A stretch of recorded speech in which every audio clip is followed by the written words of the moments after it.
네, 오늘부터 증권형 크라우드 펀딩 제도가 시행이 됩니다. 자, 그 말은 이제까지는 이 스타트업 기업이라든지 혹은 신생 기업에 투자하는 것들이 대부분 기관 투자가나 아니면 대형 투자 기관들이나 할 수 있다고 생각을 했었는데 이 스타트업 기업 그리고 신생 기업들에 대해서 우리와 같은 개미 투자자분들, 일반 투자자분들도 투자를 할 수 있게 된다는 길이 열리는 겁니다. 물론 이 신생 기업이기 때문에 위험성은 클 수도 있겠지만 가능성을 보고 미리 투자를 한다면 더 좋은 투자 수익률을 올릴 수 있는 그런 기회도 되겠죠. 자, 이렇게 좋은 점과 나쁜 점이 있는 증권형 크라우드 펀딩입니다. 자, 과연 이 자세한 내용 어떻게 됐는지 박수연 기자와 함께 이야기 나눠보겠습니다. 어서 오세요. 안녕하세요. 네. 자, 먼저 이 증권형 크라우드 펀딩이라고 하는 것은 사실 크라우드 펀딩은 우리가 익숙한데 증권형이 붙으니까 무엇인지 모르시는 분들도 있을 것 같아요. 간단하게 설명해 주세요.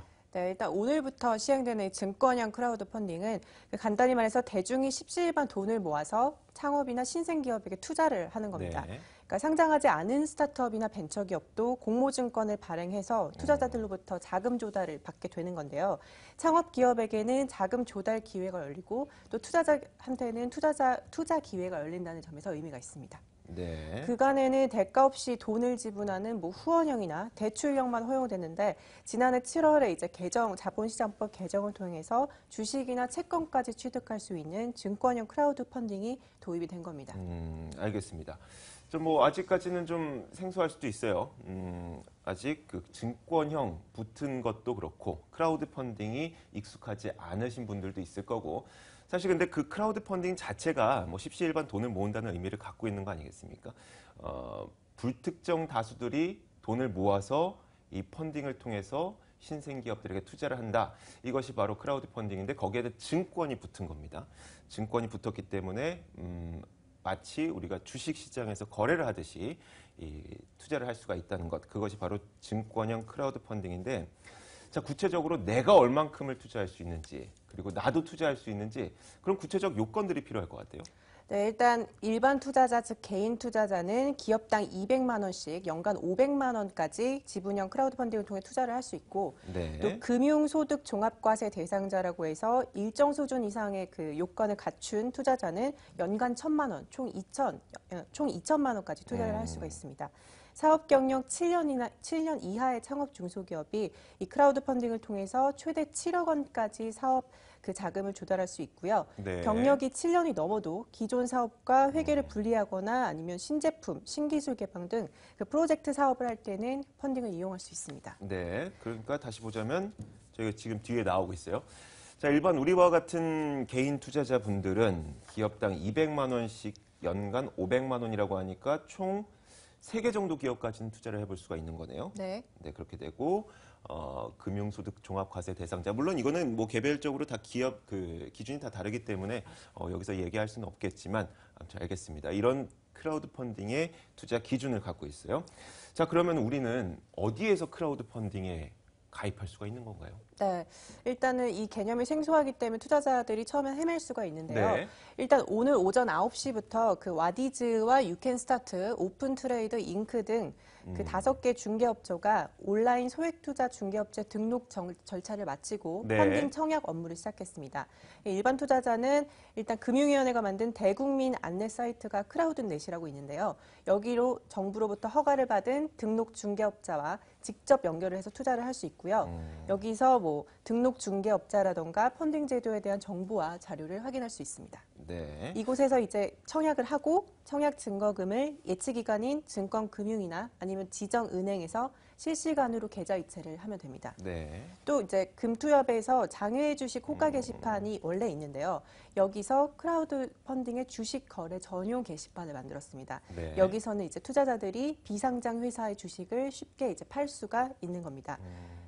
네, 향후에는 만약에 기업이 자금 조달에 성공했다고 치면 추가로 또 자금을 모집해야 되잖아요. 네. 이때는 성장 사다리 펀드와 민간 자금을 매칭하는 성장 사다리 매칭 펀드라는 것도 조성을 해서 향후에 이제 연계 자금을 계속해서 지원해 나갈 계획입니다. 네, 저희가 중개업체를 한번 다시 화면에 띄워주시면 좋을 것 같은데 예를 들어서 이런 식입니다. 지금 스타트업 기업들이 여기에 여러 개가 있고 그 위에 중개업체가 있는 거예요. 그래서 여러분들은 이 중개업체에 들어가셔서 돈을 투자하고 싶은 기업에 연계를 해서 저희가 투자를 하면 되는 거고, 조금 전 박수영 기자가 이야기를 했던 이 크라우드넷이라고 하는 것은 중개업체들이 무엇이 있는지, 그리고 그 중개업체에 어떻게 연결할 수 있는지 그것을 안내해주는 사이트인 거죠. 네. 크라우드넷, 그다음에 중개업체들이 있고 그 네. 밑에 스타트업 기업들 이렇게 있는 겁니다. 네. 그래서 시청자 여러분들도 직접 이 크라우드넷을 방문하시면은 중개업체에 들어가실 수가 있고, 거기에서 내가 얼마나 투자할 수 있는지 그런 것들도 조회할 수 있고요. 직접 투자도 해볼 수가 있습니다. 자, 어떻게 보면 저도 지금까지 이야기 들어봤을 때 그런 생각이 들어요. 아, 나도 한번 투자해볼까? 뭐 연간 한 기업당 200만 원 정도면은 그렇게 아주 큰 금액 같지는 않고 가능할까? 이런 생각도 드는데, 그만큼 개인들의 이 투자 욕구가 증진이 된다면 이 업계에서도 반응은 좀 좋을 것 같아요. 반응은 어떻습니까? 네, 그렇습니다. 일단 창업기업 측면에서 보면 자금이 항상 자금력이 부족했기 때문에 우수한 아이디어만으로도 자금 조달이 가능하다. 이 점에서 굉장히 좋고요. 네. 그래서 업계 관계자들도 무척 반기고 있습니다. 또 지금까지 스타트업 자금 조달 통로라고 하면 엔젤 투자에 한정이 돼 있었죠. 네. 근데 그 엔젤 투자의 투자자 수와 투자 규모가 아주 미미한 그런 수준이었는데요. 이번 그 증권형 크라우드 펀딩을 통해서 원래 일반 기관 투자자로부터 받는 그 기간을 단축을 하고요. 또 자금 조달이 보다 용이해지면서 결국에는 뭐 창업 기회가 확대되는 효과가 나타날 거다, 이렇게 기대를 하고 있습니다. 또 투자자들 또한 보면 대출을 통해서 자금을 모집했던 기존의 대출형과는 달리 그 기업이 소액 투자자로부터 주식 투자를 통해서 자금을 조달하기 때문에 투자자가 배당을 받을 수 있다는 점, 이게 장점으로 꼽힙니다. 또 무엇보다 기존 투자와 다른 것이 그 다수 투자자들을 통해서 이 집단지성을 적극적으로 활용을 한다는 건데요. 네. 사실 그 VC라고 하죠. 전문 투자자라고 해서 모두 다 투자에 능한 건 아닙니다. 네. 이런 측면에서 그 머리를 같이 맞댄 그 다수의 대중의 지성이 더 뛰어날 수 있다는 거죠. 소액주주가 많아지면서 이제 자금 조달 창구로서의 단순 투자자가 아니라 이 사람들이 마케팅이나 홍보 측면에서도 향후 장기적으로 기업의 경영에 도움이 될 거다, 이렇게 보고 있습니다. 네, 알겠습니다. 자, 그런데 크라우드 펀딩 굉장히 좋아 보이긴 하지만 우리 투자를 하는 사람들에게는 분명히 리스크 요인이 있을 수밖에 없습니다. 우리가 그 많은 분들이 자영업을 하시는데 10분 가운데 뭐 3분밖에 남지 않는다면서요. 그만큼 이 사업이라고 하는 것은 위험 요인이 큰데요. 이 우리가 투자하는 기업들이 신생 기업이고 스타트업 기업입니다. 그러면은 사실 위험성도 상당히 크거든요. 이 크라우드 펀딩에 대한 우려되는 부분으로 어떤 것들이 손꼽히고 있어요? 네, 일단 제도 시행되면 관련 부작용이나 피해도 이제 우려가 되는데요. 네. 크라우드 펀딩 제도 역시 투자자 피해가 이제 우려가 됩니다. 최근 이 크라우드 펀딩을 활용해서 원금이나 고수익을 약속을 하고 자금을 모집하는 불법 유사 수신 업체가 속속 등장을 하고 있는데요.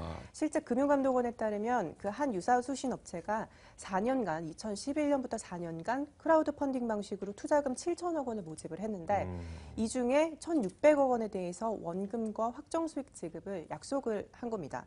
이 과정에서 기본 투자자에게 신규 투자금이 수익금이다, 이렇게 속여서 지급하는 수법으로 2천억 원대 금융 사기를 저질렀다는 그러니까 혐의도 돌려막기 했다는 거죠? 그렇습니다. 네. 그래서 이 밖에도 다단계 방식을 통해서 뭐 불법으로 투자자를 모집했다, 이런 업체들도 계속해서 적발이 되고 있는 상황이고요.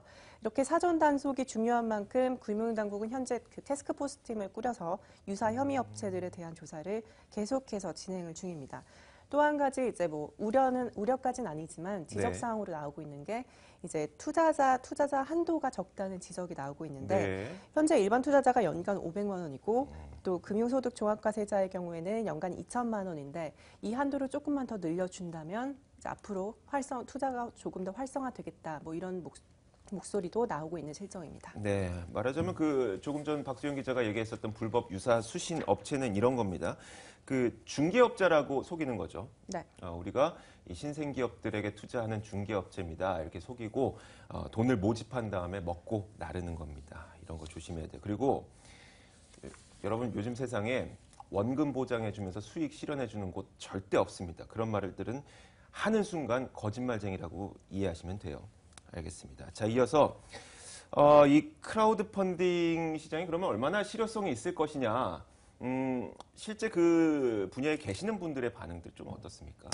일단은 이제 스타트업계에서는 반기는 분위기고 투자 업계에서도 이제 새로운 창구가 열린 거잖아요. 네. 그러니까 하지만 제일 아쉬운 점이 아까 말씀드린 대로 투자 한도가 조금 더 늘어나면 이게 좀 더 활성화되지 않을까. 미국만 보더라도 규모는 이제 뭐 억대로 넘어가고 네. 더 이렇게 큰 상황이거든요. 그래서 이 부분을 조금 더 완화시키면 괜찮지 않을까 이런 생각을 하고 있습니다. 네. 정부 쪽에서도 뭐 이야기가 있을 것 같은데요. 정부 차원에서도 아직은 대중적인 인지도가 부족하잖아요. 네. 그래서 이제 올바른 인식이 개선될 수 있도록 이제 하는 것이 선행돼야 될 것 같고요. 기업은 또 기업 정보를 적극 공개해서 알리고 또 위험성은 미리 알려서 투명성을 갖추고 투자자도 또 의무와 책임을 갖고 신중하게 투자 가치를 따지면서 뭐 서로 상호 소통을 해나가야 될 것 같습니다. 네, 알겠습니다.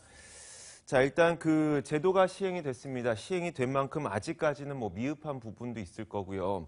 그리고 또 보충해야 되는 부분도 분명히 있을 겁니다. 하지만 자, 이런 시도 자체가 쉽게 시작할 수 없는 스타트업 기업들 그리고 신생 기업들에게 큰 기회가 되고 우리 투자자분들에게도 좋은 기회가 되는 그런 윈윈하는 그런 시대가 왔으면 좋겠다는 생각이 듭니다. 자, 박수연 기자와 함께 이야기 나눠봤습니다. 고맙습니다. 감사합니다.